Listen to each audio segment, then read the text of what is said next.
Hey everybody, it's Leslie and you're listening to Duologue with Leslie Heaney. I am very excited about today's episode and my guest, Nicholas Varney. Nick is the founder and designer behind Nicholas Varney Jewels.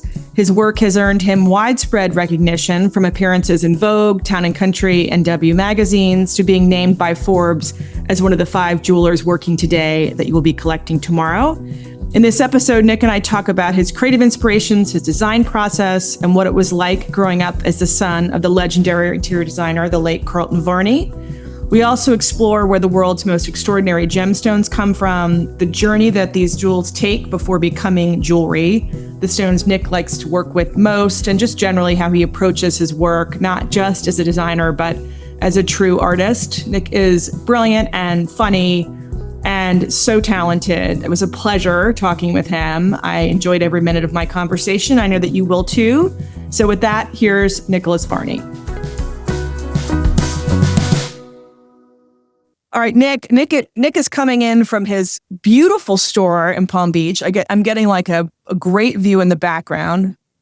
Well, a little Miami Vice, neon, why not? It really is working for you. And I have a visual in the back too of some of your incredible creations. It's authentic. Like this is an extension of how I like to see the world. It's got my Dorothy Draper pink that I grew up with. Got a little bit of Sonny Crockett. With the Wait, so that's not a trim. Those are lights. Yeah, I can change the color. Stop it. You have the remote right there. We got our first fake Christmas tree this year because we were going to be away like before Christmas, and I was worried about fire. Did you do a white one with white tinsel?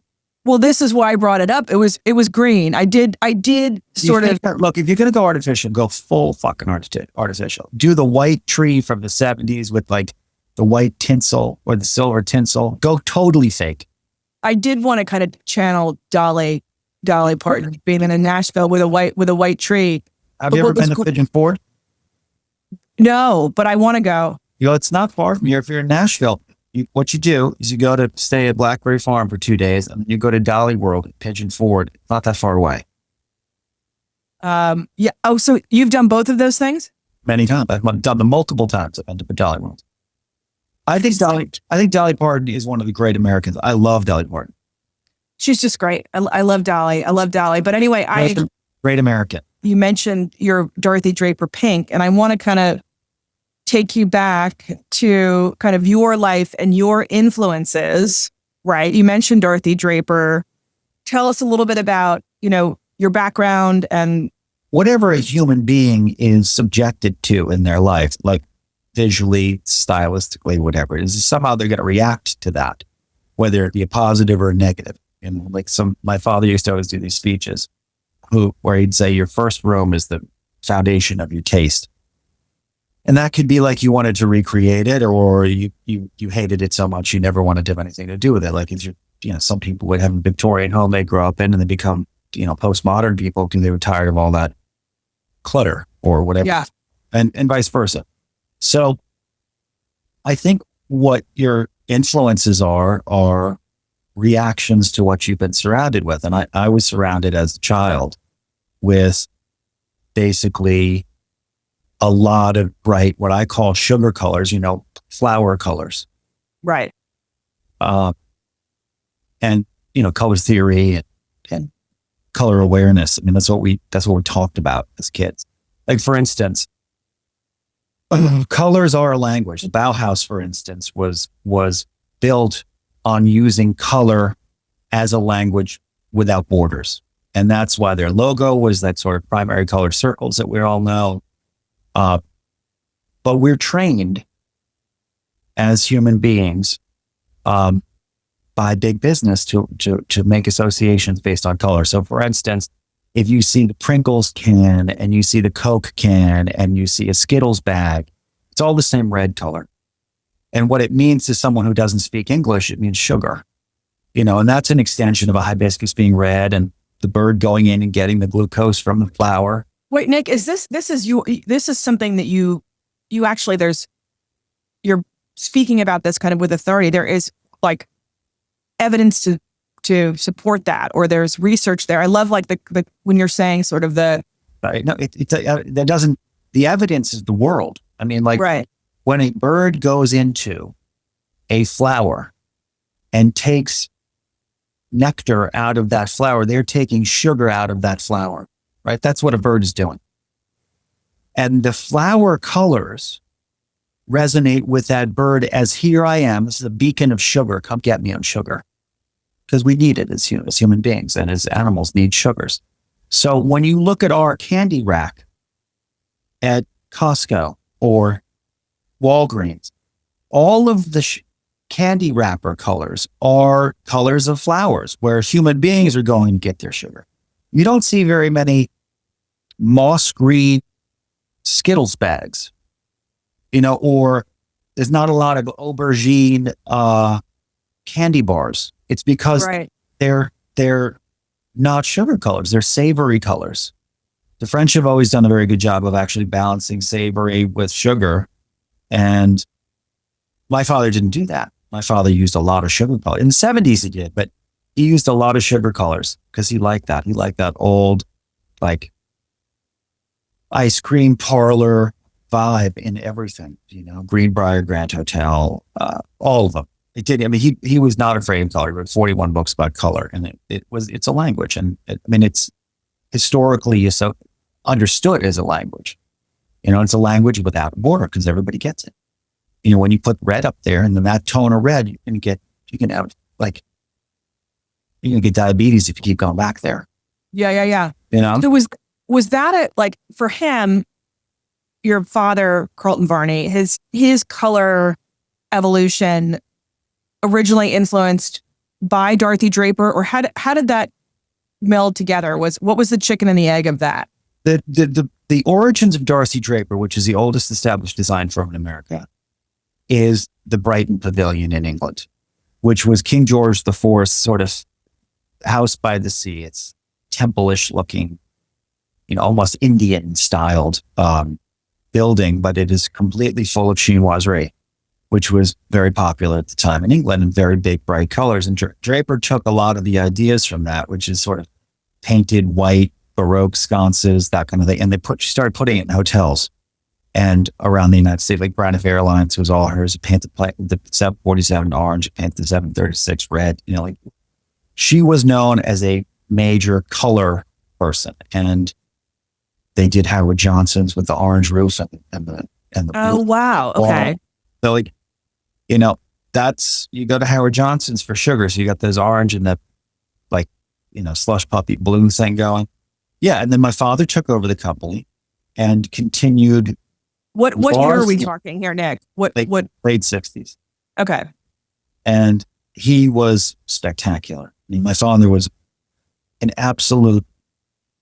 he was brilliant with color, specifically in the 70s and early 80s, where he mixed, there was a little bit more freedom with color at that time. Yeah. I always, when people ask me about color, I always talk about cars because they're sort of status quo color-wise. I mean, nowadays you've got 17 different choices of black and white and gray. You have to pay extra for a color if some places. But in the 70s, you had Starsky and Hutch had that red thing, and Dukes of Hazzard had the orange. Yes, I was going to say Dukes of Hazzard, yeah. Yeah, everybody had a burgundy car. So it was the fear of color at that time was non-existent. Burt Reynolds had that black Firebird, and it was fun. Yeah. Magnum PI, lot of red. But people were freer with color. Now you see it in New York. There's no color in New York left. It's all gray. I mean, even the rich people drive around in black Suburbans, pick each other up. It's a colorless town. Once you get inside some places and you have that, but we're slowly sucking color out of our society. Everything's beige.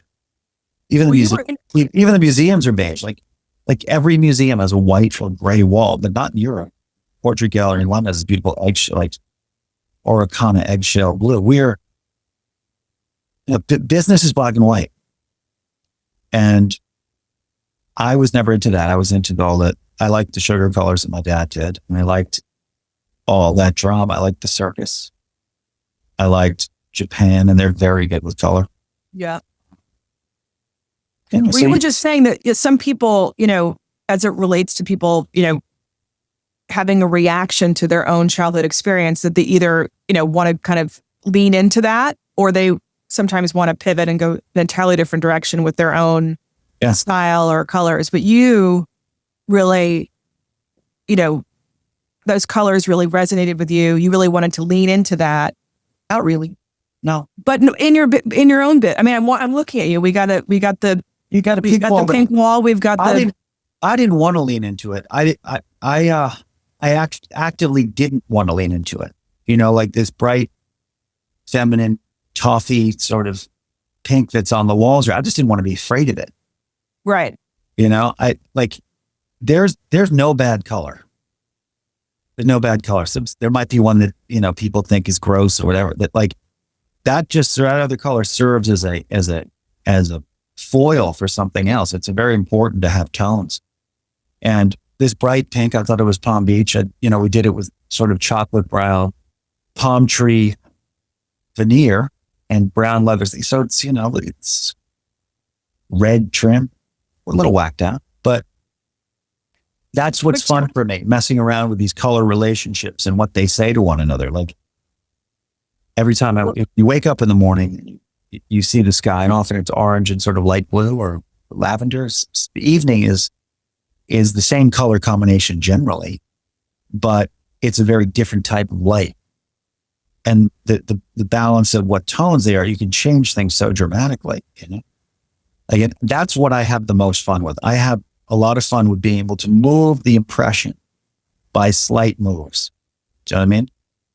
I do know what you mean. And you're so, incredibly talented at it, as reflected in all of your pieces. But so tell me, when did you decide, coming from this incredibly creative family, your father and your mother, right, who ran Carleton V, which was, right.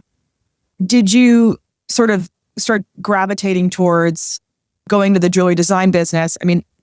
You decided at some point, right, to pursue this and study this. What was the impetus of that?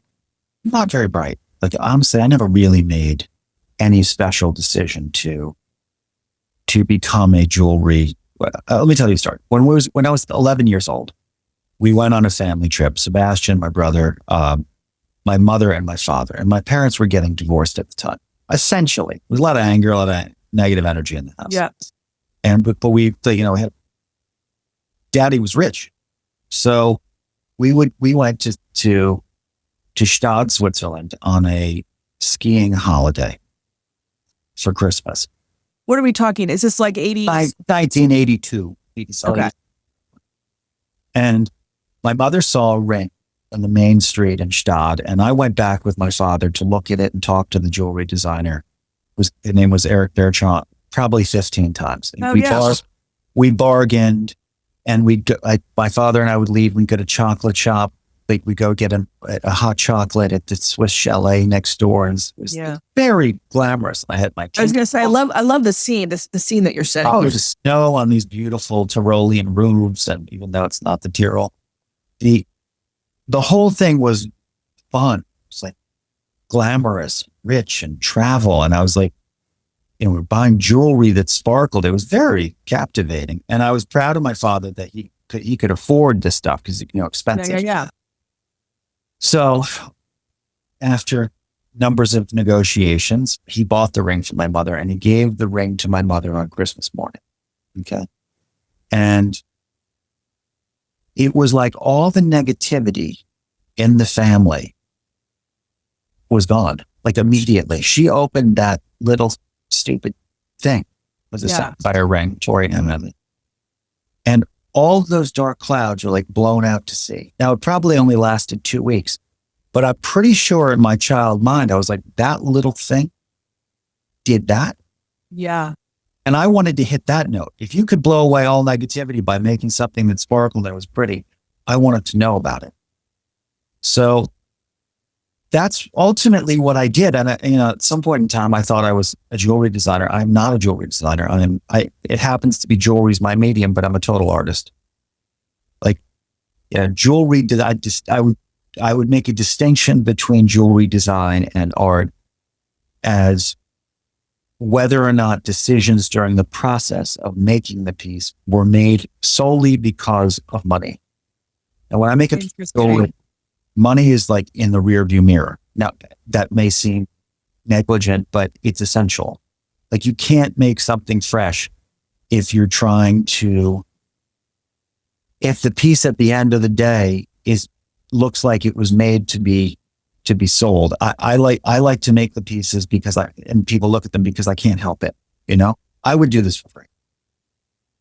The reason why people, want to buy your pieces is because of the art, right? Is because of how you are combining color, how your designs are unique to you. I mean, to your point, I bet you could come up with a formula, and there are some big names, jewelry people that you and I both know that have a ring, right? You can change the color, but it's it's a sort of what people like and would buy. But in your case, I don't know what people. I'm saying people do. There is, as you said, you could design to that goal if you wanted to be as clear as I think I tried to do that. I tried to please people when I first started.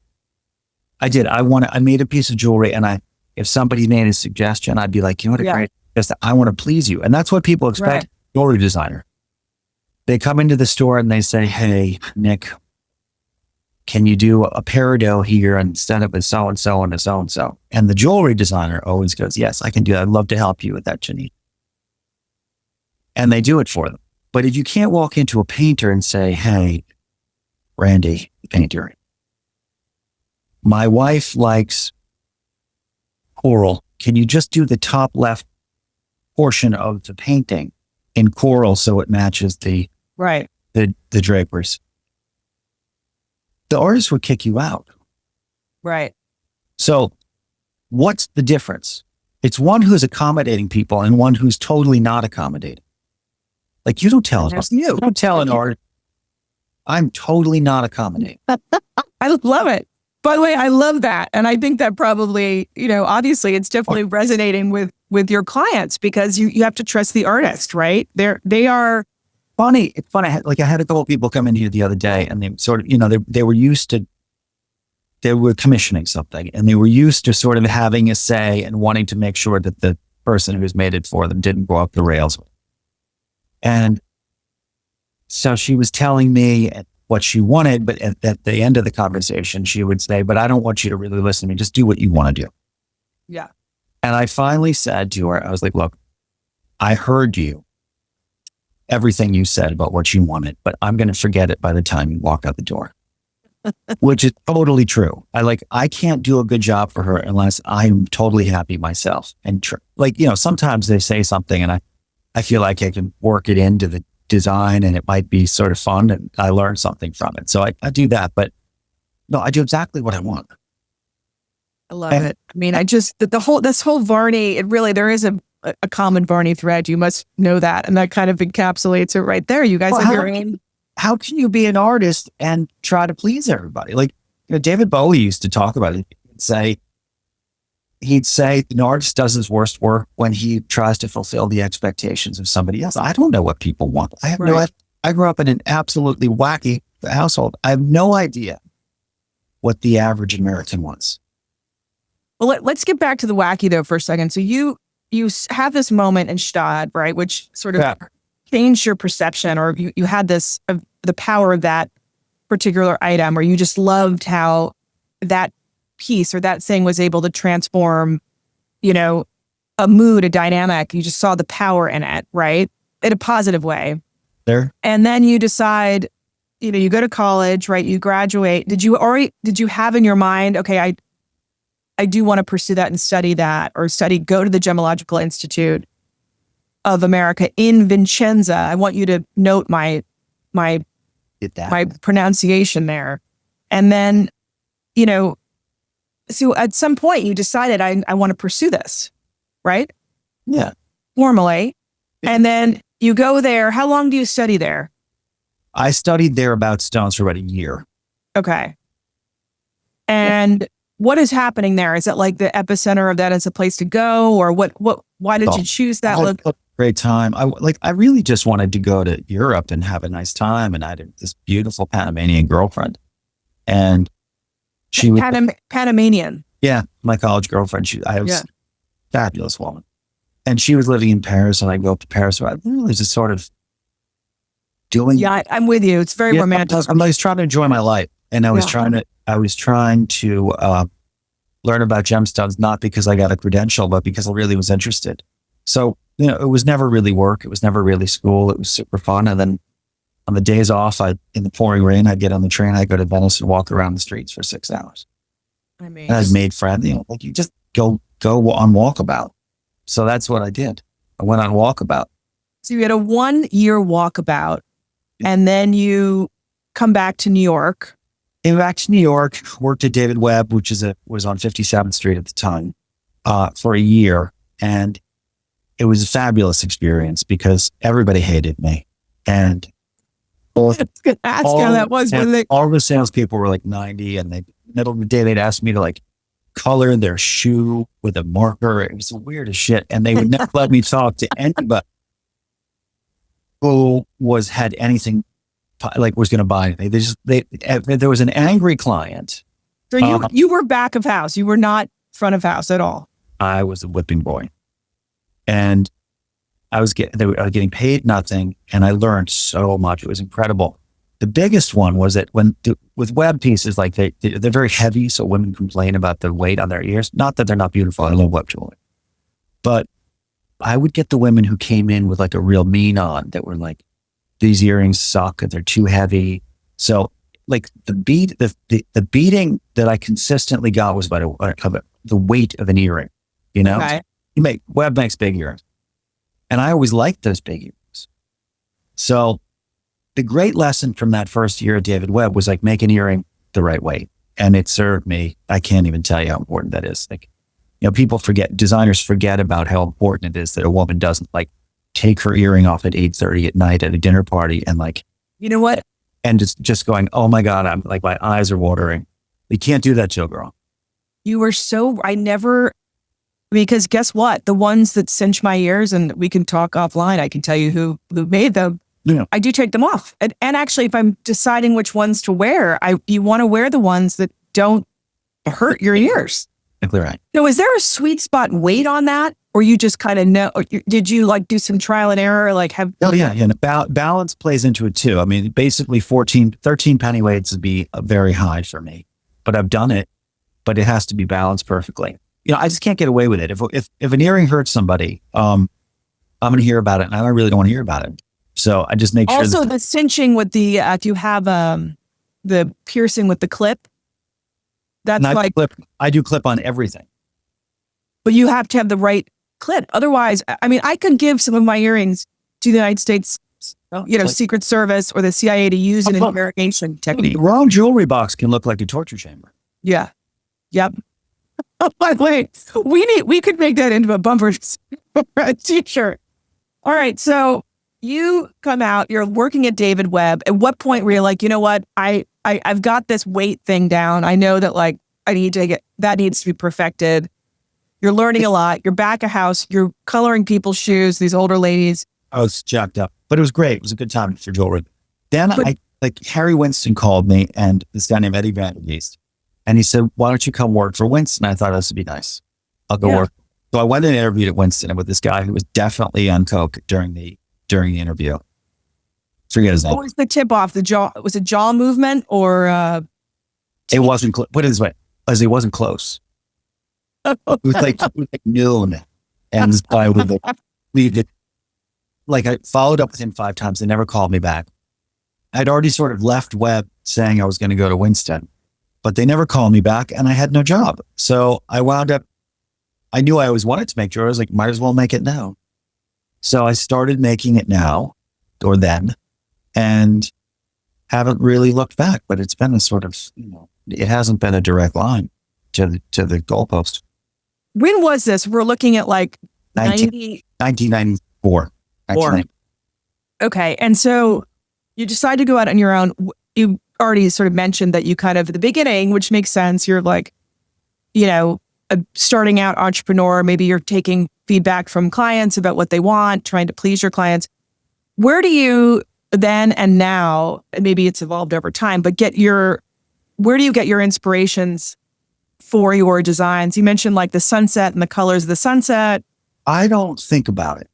I really don't think about it. I don't sit down and try to design. I walk with the dog. Stuff comes to me. It's just, I try to stay an open channel. Do you know what I mean? Rather than sort of, I'm going to do designs from 2 until 4 and I'm going to work it out. I don't think about it. It just happens.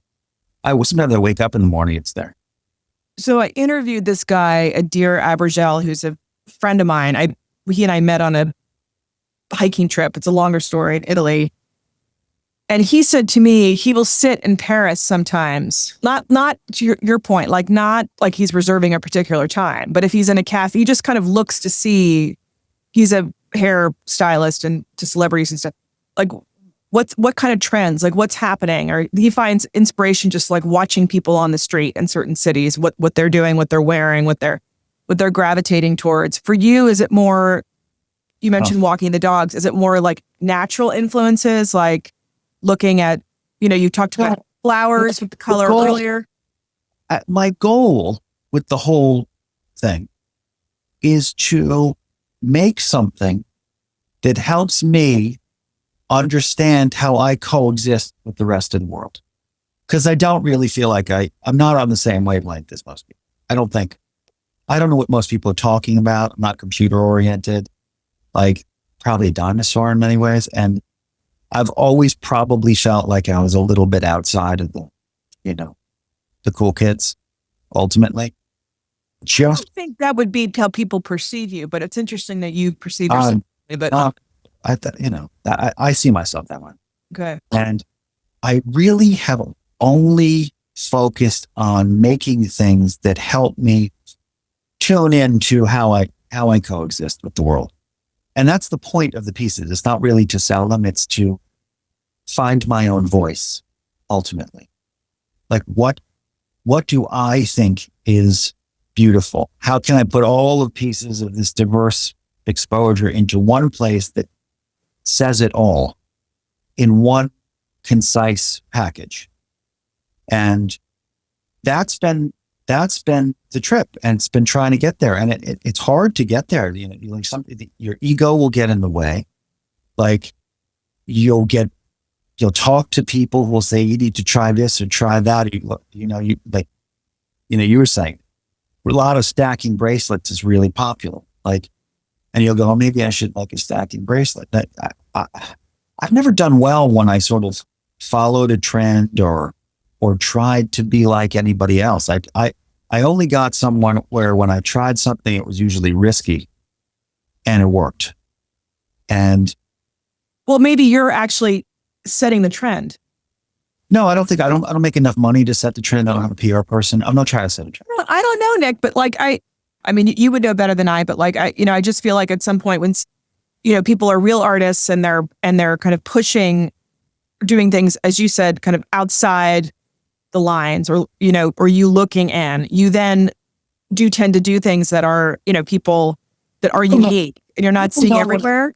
So there's what I do. And I sign the pieces. I'm always like on Instagram or something like that, when somebody posts something and people say something to it, I see that sometimes.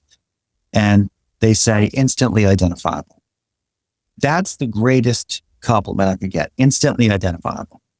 I don't really care if they like it or don't like it, but the fact that it's instantly identifiable, it turns me on. That's cool. It feels like I've been repetitive enough with my voice that people get it. And obviously there are some things that there are commonalities. Like I use abalone a lot in pieces. I love natural pearls and agate. Agate, it took me a very long time to come to agate, but I used to go to this Tucson gem show. I still do. I just go back. And I guess at one point in your life, you think you should be looking for Burmese rubies to sell them, but I was always picking up these weird pieces of agate. Like I still do, like this stuff. They're all sitting all over my desk. I want to do a deeper dive into that. It's like your process and the stones and stuff. Like you mentioned. This is my desk. It's a bowl of tea, cash, like a lot of rocks. I mean, the cash on top. I mean, it's part of the. There's a scene in Scarface where he's in that big office with the. Okay, Yeah, I'm going too. So wait, but you get inspired by something, right? And you said maybe it's a natural world. You start designing it. Do you then, when you decide what stones to use, is that based on availability? Is that based on you're like, I had that piece of agate? Like, how do your materials influence your design and vice versa? There is no method to this madness. There really isn't. And I think the more you simplify life, the more you understand. And at 54 years old now, I have figured out what I like in my life. I like to play tennis and I like women. Yeah. I like women who are confident and feel beautiful. Okay. And if I can do something with little rocks and pebbles and shells to make that woman feel really beautiful, I love that. And if I can do exactly what I want to do that I think she would look beautiful with on, like it's so great. I get to make something that makes a woman feel beautiful, makes her change her walk, makes her glow. And especially earrings. Like earrings to me are by far the most important piece of jewelry. A ring is, like to some extent, your property. You get a bit, I think, like you have security, you're good. Yeah, look, I'm rich too. I'm married. I have a German Shepherd or a Golden Retriever. The necklace is good. It's fine. Bracelets are, slavery. But an earring doesn't mean anybody's rich. It doesn't mean they belong to anybody. It makes a woman feel really great about herself. It's her beauty. And she gets to walk into a room and light up the fucking room. Let's talk about, because I feel like there are trends. I know you don't follow the trends, but there are trends in jewelry. Like, let's talk 20 years ago, might have been a bigger post earring. And now I feel like it's a lot of chandelier earrings. Am I right about that? Or is that? Okay, maybe it's a different way of hitting the same note. The note is woman feels pretty. You know what I mean? Women. Okay. Beautiful. And that doesn't change that much. Like an earring, you can look at the old Klimt paintings in Vienna and they've got these fabulous symbolist earrings on. There's a little bit of culture conversation, political conversation in any good art if it's done at that time, Yeah. But how about that art? Do you look back? Do you collect old, I know interior designers, and I don't know if this was your dad's experience, but you might look at books of other people's work, or you might look in magazines at their current work and find inspiration there, or are you bringing back a color, or you're bringing back, is there anything like that where you're looking back at old Verdura, or you're looking back at David Webb or Harry Webb, wherever, Cartier, old things that you are like, gosh, that design I find interesting, or maybe I could work that into what I'm doing now? But I don't really think, if you keep in mind that the pieces that were made in 1940 and 1930 and 1920 were being made because those people making them were having coffee at the end of the street. And they were having conversations about wars happening, about to happen, what the styles were. Okay. The styles are always a result of the politics. Is Art Deco coexisting with World War I by accident? No, it's not. Art Nouveau went out, and Art Deco came in 10 minutes. And why did that happen? Why did we go from large carved heron hat racks to just squares? And it was because everybody knew that the war was coming, and everything had to be in ammunition, had to be stackable in the corner. You saw this machinery coming in, rounds, and geometry became major because organization, what you needed most during wartime. So the styles at the time are really just the echoes of the politics, if it's relevant. And the art gets credit for being relevant if it actually talks about the zeitgeist of that time. Right. Interesting. So I can't make an Art Deco piece of jewelry, although I love Art Deco. And maybe it has some kind of minor role in it, because I never lived in 1926. I didn't go to the Paris exhibition in 1925. I didn't know what those people were talking about. I know what they're talking about now. I know what they're talking about at the corner, and I know what my views on those things are at the corner. And what I make is a reaction to the politics on some level. Do you know what I mean? Like, I don't like futuristic designs. I like old 1960s Hollywood stuff. I like big hair from Texas. And I like, what I like is not very futuristic. Right. I look backwards for glamour more than forwards. And I'm not right doing that. It's just the way I handle it. And my jewelry is sort of a result of that. Like, I like big earrings like Webb did. I look at Webb things. Yes, that was his look is late 60s, early 70s. It's very Dallas to me, very Houston, because all those girls loved all that big gold stuff during the oil boom. Yeah, I love that too. I'm into the whole dynasty feel of things. What about, so you would say that your designs though are, and maybe you wouldn't like this term, but like more classic and have longevity as opposed to, because I also, there are certain stones that I think have been kind of trendier. Like, I remember right around the time that I got engaged, this is like 27 years ago, I have a sapphire engagement ring with 2 diamonds on the either side, but a lot of yellow diamonds were kind of popping up around there as like I don't know, trendy, but it was right, maybe like 3 or 4 years after I got engaged. Yellow diamonds were really colored diamonds, pink diamonds, yellow diamonds. Are you seeing that now? Like, there are certain types of stones that are more popular. And is that because of jewelers and jewelry designers sort of looking to fulfill that trend? Or is it because those stones are more available, or what is, like, what is the availability of the natural resource? How does that, like, I guess what's driving it? Look, the same thing when we were in college, like there was a pesto salad in every restaurant up in college. I haven't seen a pesto salad on a menu in 7 years. So shit's change. You know what I mean? Like, what's the new kale? Like, what's the new kale? Quinoa, I don't know. Like, there's always a new quinoa. There's always a new kale. It's the same thing in jewelry. They're trying, like, these are editors making up what's the next new thing that, some business person says, let's sell this. Well, we want to get rid of that stuff. All money. It's all money. Like, so yeah, trends will change. Right now, there are these stackable things that everybody likes. What's in vogue? Like, lockets were in vogue at some point in time. And, people had their moments. A lot of people had their moments. Yeah. Charm bracelets, I think, have had some multiple coming back. Although those are also kind of, classic depending on, but what about like the actual stones themselves? Like, is that driven by availability at all? Like, would someone be like, I'm going to make this earring with yellow diamonds because there are plenty right now and I can't really find X. And I don't know how like tariffs plays a role in this or trade issues, but rarity has very little to do with jewelry value, because you can have stones that are so rare that they can't build a market around it. Diamonds, there's plenty of diamonds. They want to make it sound rare, but there's enough diamonds for someone in double wide to have one and the Queen of England to have one. Right. It just depends on the quality of the diamond. What country? Is South Africa still like the diamond?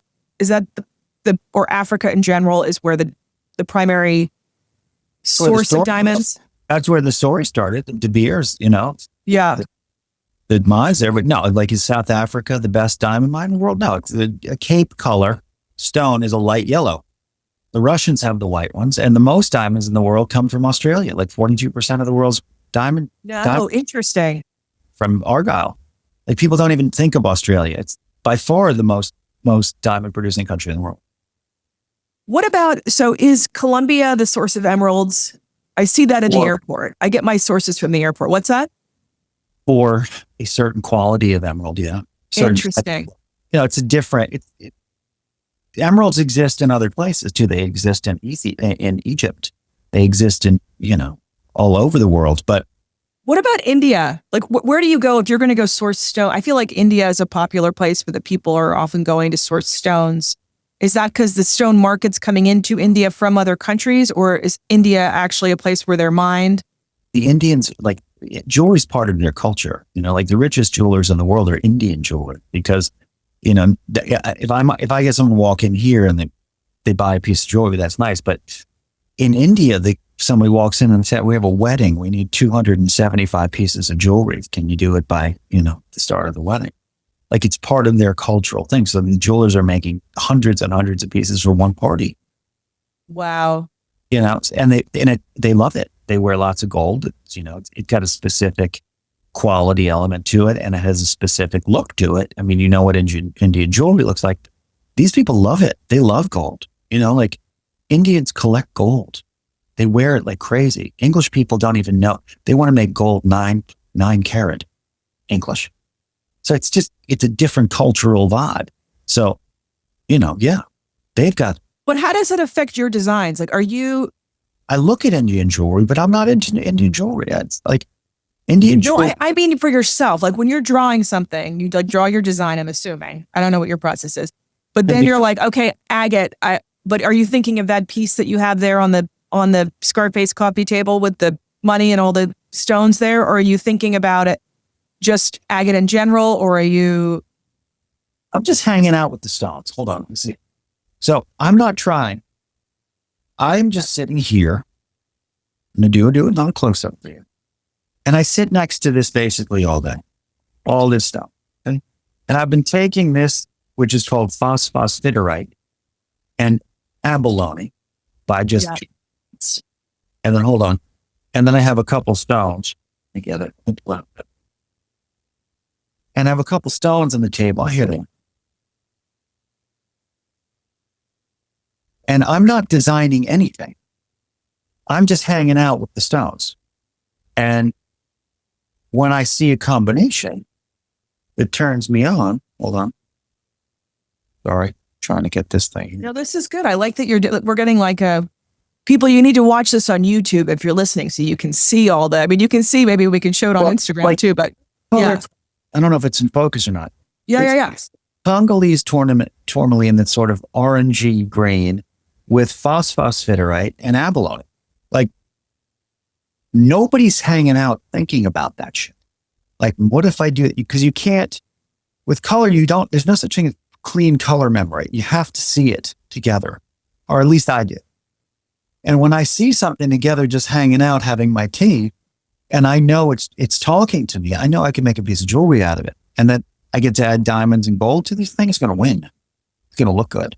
It's going to make you. So do you, like last week, you were at a gem show. Yes. Right.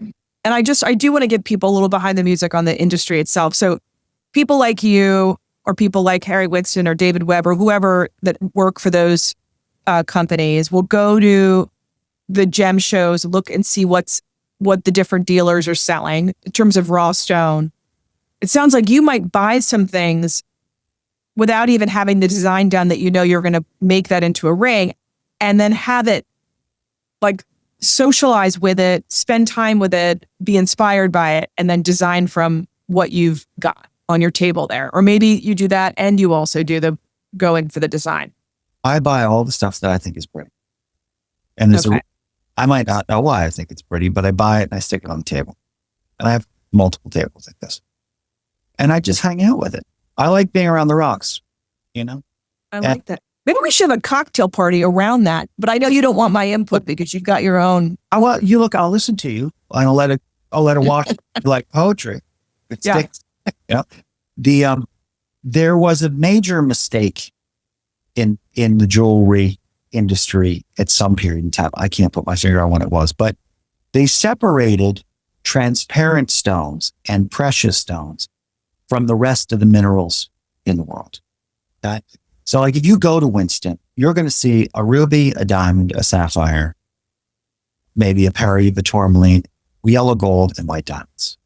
You're not going to see any opaque stones, you're not, or minerals. You're not going to see it. And part of what I do, or a major part of what I do, is putting the minerals back into the conversation. It's like putting the savory back into the color pattern. And so that's been a real advantage to me, to be able to have and use stones that nobody else uses. And at one point I was afraid I didn't think I could make fine jewelry with agate. I thought it was too cheap a material, but God, was I wrong. Agate is everything to me. Like when you pick up a piece of agate and you realize it came from the earth, it can be nothing but God's paintbrush. Like these beautiful stones that the earth will give. Like, look at these, that's a natural color. I know, it's crazy. It really is crazy. Look at this. So these are like salmon slices. Like, this is my Scottish salmon. It's on its light, you know? So I have so many more paint colors now and so many more saturations of color to work with. It is truly the most fortunate thing that's happened to me. That I get the earth to provide me with all these tones and shades that I can't even anticipate. Yeah. Well, just looking at that one, the one you just held up with all the different colors in it, you know. What is this color? What is that? But it's almost like I don't even know what to call it, but man, will it set off something else so beautifully. There's a very important book by a guy named Sanzo Wada. He's the great colorist of Japan. And the book is about color combinations that he makes or that defines the Japanese language of color. And it's extraordinary. I learned so much from it. But all these different shades. Was that last week was a gemstone? It was. Okay. Tucson Gem Show is the only gem show in the world that really focuses and puts a spotlight on the mineral world. Okay. And it's the direct result of Bisbee, Arizona opening years ago and having all the turquoise and all copper's in the ground down there. All the big copper companies own some. Okay. And the colors are incredible. All those turquoises. We have peridot down there. We have copper, agate, topaz in the mineral situation. What are we? Topaz, yeah, but they're not from there. But topaz are hard stone to use because they have double cleavage, which means they can break at multiple different angles. It's not really a great stone for a ring, pendant, fine, whatever. But there was a community that existed in Arizona, like sort of a biker gang community. And they ran drugs over the border to Mexico, and people would pay for the drugs with gemstones and minerals. And those people still live there. They're getting old now, but they have all of these incredible stones and minerals that were mined in Namibia in the 60s, like sugilite, that in their backyard with 9 German shepherds around it and tarp cover. So wait, are you going there? No. Or did they bring it to the show? I'm trying to find people that were involved in drug deals in like the early 70s. Yes. I was going to say, this sounds like the next Hulu series, limited series. They're like, where I can't go to Hong Kong. I can't go to Basel to find like jelly sugilite that was mined in 65. No, I've got to get it from somebody like one of the cowboys. So you've got your cowboy sources, and then what are the other big show? Like what are the rest is fancy gem stuff. Like it's Hong Kong in September. I used to go to all the time. Basel used to have a show. There's the Geneva show, but these are people in suits trying to sell expensive stones and acting like fancy. Like I like to go to Tucson where I find incredible stuff and the guy's smoking a joint in his jeans at the back from a pickup truck. You know what I mean?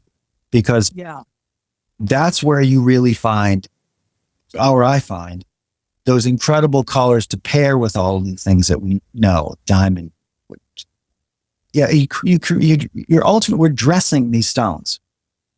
I was going to say that's sort of like your version of high-low, but it's not. I mean, you're really moved by the colors that those stones. Oh, high-low works. High-low, yin and yang.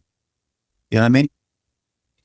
So we talked about suppliers. Are there any other countries that we missed that are big producers of? Africa has beautiful, beautiful colors. India has an immense, fabulous history of gemstones. You know, Germany is very well known for all these agates. They used to heat them in different ways, carve them into birds, and all of that Habsburg kind of carved clock, thing that even Fabergé did. Fabergé. Oh, right.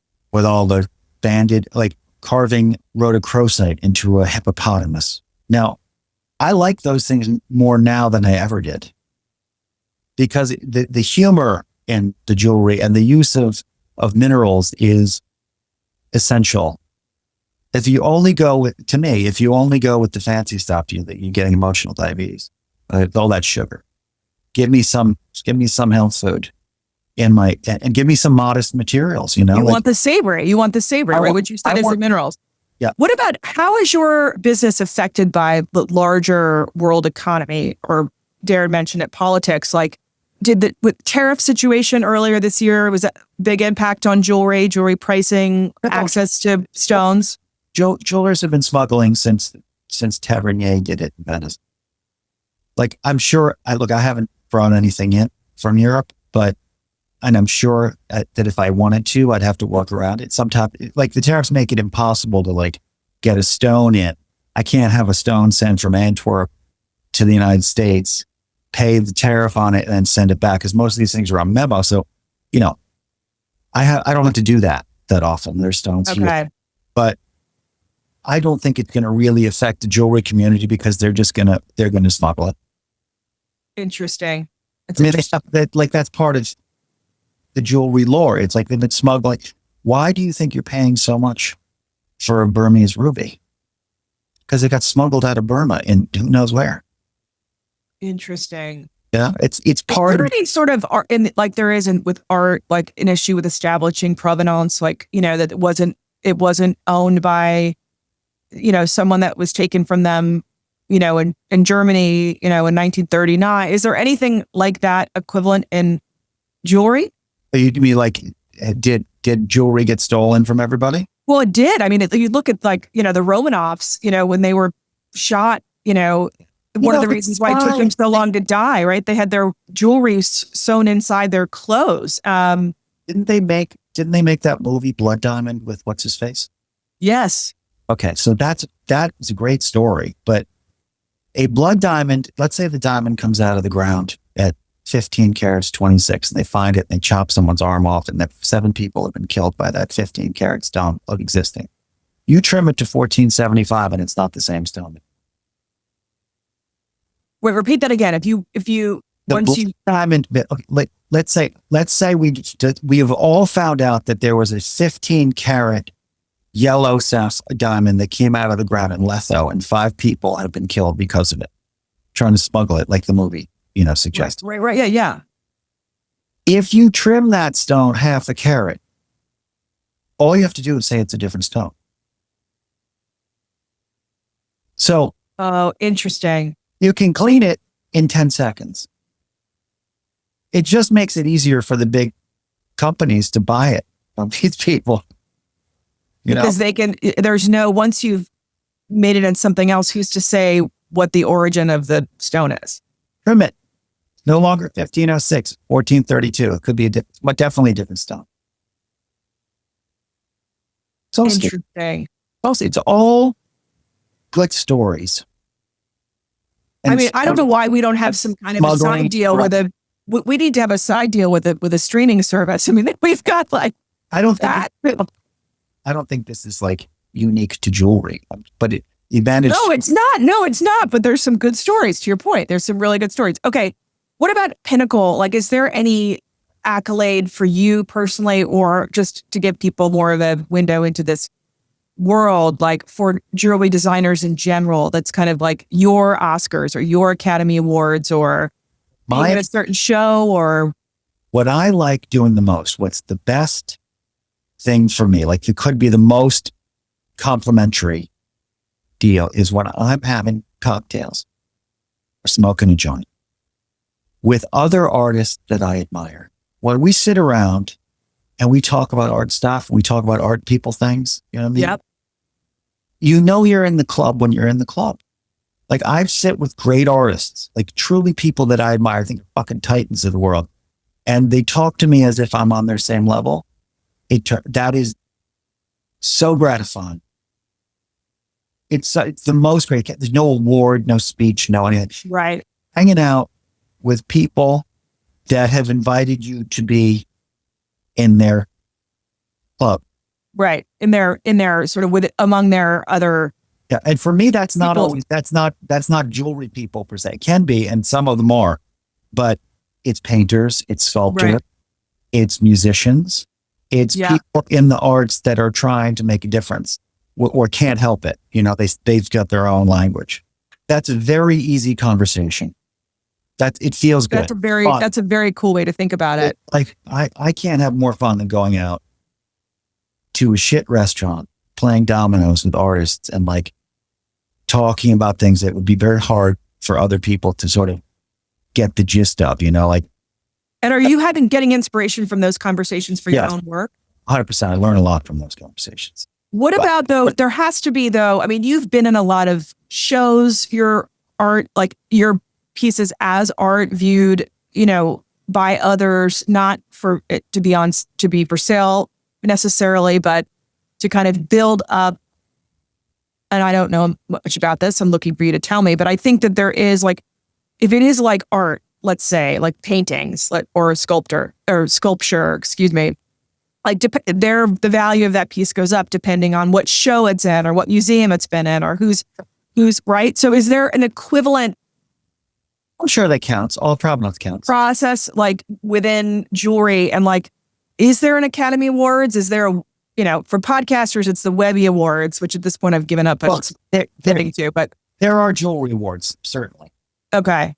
I mean, and I don't really think I can never get invited. Like I don't think I've ever been invited to a jewelry award. Look, I'd go. I mean, if they invited me and they said we want, but like, I don't get invited, and probably for good reason. Those award ceremonies are generally, in my book, not just about jewelry, but like movies. It's let's give ourselves an award for like it's not coming from the place that art comes from, really. Right. It comes from commerce. And if commerce is your North Star and looking in is it isn't, I shouldn't get bored. I don't, like, it's just a totally different conversation. Like, if you were to ask me what I prefer, do I prefer a macro summer blockbuster or a micro intimate small film from Europe? I'd take the intimate small film from Europe, right. But that's not going to be a commercial success. Yeah. But that says more to me. That's more protein to me. Yep. We're about the savory here. We're about the savory. People in the jewelry business that I do look at and I do learn from.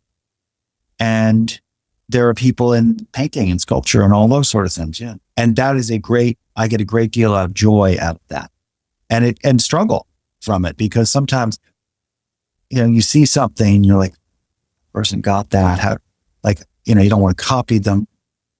You don't, but you acknowledge the success. That's a different language than mine, but I like whatever little explosion happened there. There's like a detonation device in that piece of jewelry. Why did it happen? You want to understand what are the ingredients that caused it to explode in that beautiful way. Yeah. So what's next for you?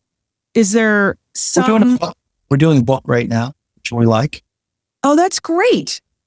So it's just, sort of getting it together and what kind of tone you want. I always liked, do you know what a palimpsest is? What is it? A palimpsest. There's Gordon Bell wrote a book called Palimpsest. And really, palimpsest is when somebody writes something down on paper, right? And they write it or they draw it and then they go back and they erase part of it and they rework it again. It's layers of time and ideas by the same person, and they change. And so you get this depth. You get a depth of experience, I think, through the work. And I hope that that's where I'm going. So that the depth of light or the depth of meaning to a piece gets thicker. Like, with a lot of these pieces now, especially the earrings, I'm trying to use as many different types of light as possible. So opaque light, translucent light, shell, nacreous light, agilurescence, which is a billowy light, transparent. The more values of light that you have in things, the more thickness and more velvet you get. And that's where I'm headed. I want to make it as deep and as plush as I possibly can through light, because that's what we're ultimately working with gemstones. It's It's the diffusion of light or the refraction of light or the reflection of light. It's how I can make light dance the way I want it to dance. I love that. And so by doing the book, is that process, are you... Yeah, I just want it to come off like a palimpsest where it looks like things I erased. I don't want it to be a one-shot, clean, crispy affair. I want dirt. I'm just so excited about the book coming out, but more just inspired by your process, Nick. It's the goal is to just be you. If you can be you and survive, basically, most you can be. Life gets so easy. You don't have to figure out who else you have to be. Yeah. No, I'm definitely me. I don't know how well I'm surviving, but I'm definitely me. So that's Nick, thank you so much. Leslie, you're awesome. Thank you for having me and chatting with me. Not many people can put up with it. Oh my God, I love talking to you.